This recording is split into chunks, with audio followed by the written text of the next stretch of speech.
Bonjour, à partir de la paracha de Vaera, où on a déjà l'introduction à l'esclavage dans Shemot des enfants d'Israël qui sont en Égypte, Dieu va mandater Moshe et Aaron pour aller sauver le peuple, et à un moment donné, lorsque Dieu va s'exprimer, il va dire « J'ai entendu les gémissements des enfants d'Israël asservis par les Égyptiens ». Et le texte en hébreu va dire « Vega mani shamati et naakat ben Israël ». Encore une fois, j'ai entendu les gémissements des enfants d'Israël. Et Dieu va dire, je les ai entendus. Et certains ont posé la question de savoir, mais pourquoi Dieu a-t-il attendu que les enfants d'Israël souffrent avant de les délivrer? Il aurait pu tout à fait les délivrer sans attendre qu'ils se plaignent, qu'ils crient vers l'Éternel. Le psaume 107, me semble-t-il, que nous lisons pendant la fête de Pessah, où là-bas il est dit Vaïzaaku, Vaïtsaku, ils ont crié vers l'Éternel, ils ont pleuré vers l'Éternel. Et là-bas, la Gemara dans Brachot apprend les 4 personnes qui sortent de 4 contextes différents doivent remercier Hachem en prononçant le Gomel. Une petite parenthèse, lorsqu'on a traversé le désert, lorsqu'on a traversé la mer, aujourd'hui on pourrait dire lorsqu'on a pris l'avion plus de 72 minutes, d'après le Rav Ovadia Yosef, lorsqu'on sort de prison, ou lorsqu'on a été malade plus de 3 jours, même si on a été juste alité, même si ce n'était pas une grande maladie, on doit aller devant 10 personnes, parmi les 10, 2 Tamidei Chachamim, 2 sages normalement, et on doit remercier Dieu d'être sorti de cette période difficile. On l'apprend, le fameux Gomel, donc remercier Dieu de nous faire du bien, des bontés, on l'apprend de ce passage-là. Lorsque le roi David va rappeler que les enfants d'Israël ont crié, ont gémi vers Hachem, se sont plaints, et Dieu a entendu justement leur plainte, on l'apprend de ce passage. Alors pourquoi Dieu a-t-il attendu qu'ils souffrent avant de les délivrer? Le Talmud dans Brachot, à la page 5, au nom du grand Rabbi Shimon Bar Yochai qui a écrit le Zohar au IIe siècle, nous enseigne que il y a 3 choses que Israël va acquérir, mais à travers des souffrances, à travers des difficultés. Le Talmud dit Shalosh matanot tovot natan akadosh baruch hu le Israël vekulam lo netanan ela aledei surin. Ces 3 choses précisément ne sont données à Israël que à travers des souffrances. La Torah, Eretz Israël, donc la terre d'Israël, et le monde futur. Donc il fallait, d'après cette explication, que les enfants d'Israël paient de leurs efforts et témoignent de leur endurance pour mériter le don de la Torah et la conquête d'Eretz Israël, et évidemment plus tard le monde futur.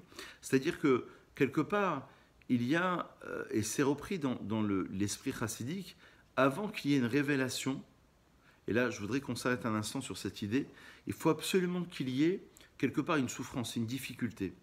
Le chassidisme par exemple enseigne, c'est repris dans beaucoup d'ouvrages, lorsqu'il y a un incendie, sans évidemment de dégâts trop importants, mais un incendie, ça peut donner naissance ensuite à un synonyme de richesse qui vient juste après. C'est-à-dire que l'homme, avant de recevoir, il faut quelque part qu'il endure certaines difficultés, qu'il fasse certains efforts, qu'il prouve en quelque sorte ce qu'il est profondément, avant de recevoir cette récompense.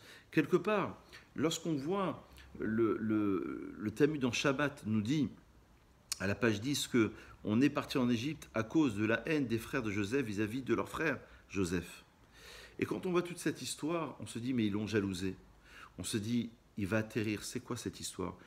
C'est l'origine du Messie, fils de Joseph. Il va atterrir en prison. Il va, vouloir être vendu, vouloir être tué. Il va devenir finalement vice-roi. Et l'exil égyptien va commencer. C'est-à-dire que parfois, avant qu'il y ait la délivrance, le Ramban Nachmanides, dans son introduction sur le 2e livre de la Torah, Shemot, l'Exode, il appelle Sefer HaGalut ve'HaGeoula, le livre de l'exil et de la délivrance. Comme le dit le Maharal de Prague, la différence entre l'exil et la délivrance en hébreu, Galut et Geoula, c'est le chiffre Aleph. C'est d'installer le Aleph, le Dieu, la divinité, au sein même de notre histoire, au sein même de nos difficultés. Et ce que je voulais dire aujourd'hui, c'est que profondément, on a une indication selon laquelle, avant qu'il y ait une grande révélation, avant qu'il y ait un cadeau qui soit donné, il faut que l'homme, quelque part, soit éprouvé, parfois dans sa chair. Et c'est peut-être une des lectures possibles de ce texte, selon lequel, au nom de Rabbi Shimon Bar Yochai, dans Talmud de Brachot à la page 5, que Dieu a fait 3 cadeaux aux enfants d'Israël, mais il faut d'abord que les enfants d'Israël paient de leurs efforts et témoignent de leur endurance pour mériter le don de la Torah, évidemment, la conquête des restes Israël. On pourrait dire en d'autres termes que devenir le peuple de Dieu et s'installer sur sa terre ne se servent pas sur un plateau d'argent. Cela nécessite préalablement des efforts, un engagement, une formation. C'est peut-être le prix à payer justement pour les mériter. Et donc, c'est aussi la raison pour laquelle l'Égypte est appelée quelque part le cours à Barzel, c'est-à-dire le passage, le creuset de fer pour arriver à sortir ce peuple de cette difficulté. Et rappelez-vous que lorsque, au début de Shemot, il est mentionné que voici les noms des enfants d'Israël qui sont descendus en Égypte, Mitzraïma, l'Égypte, c'est la même valeur numérique que Shechina, la présence divine, comme pour signifier que même au plus profond paroxysme, on pourrait dire, de l'exil, de l'obscurantisme, des difficultés, de la souffrance, il y a la Shekhinah, il y a la présence divine qui est là pour attraper toutes ces âmes d'Israël, pour essayer de les faire sortir, de les épurer et de les amener à un niveau spirituel extrêmement élevé.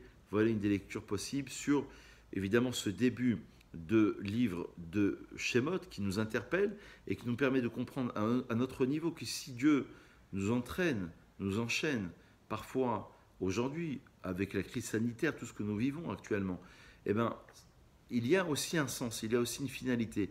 Même si on ne maîtrise pas forcément la finalité, même si on ne comprend pas forcément toute la subtilité, il y a un sens profond donné à l'histoire. L'histoire a un sens et Dieu veut amener justement cette histoire vers une révélation. Avant qu'il y ait une révélation, il y a parfois de grandes difficultés. Bonne réflexion et à très vite.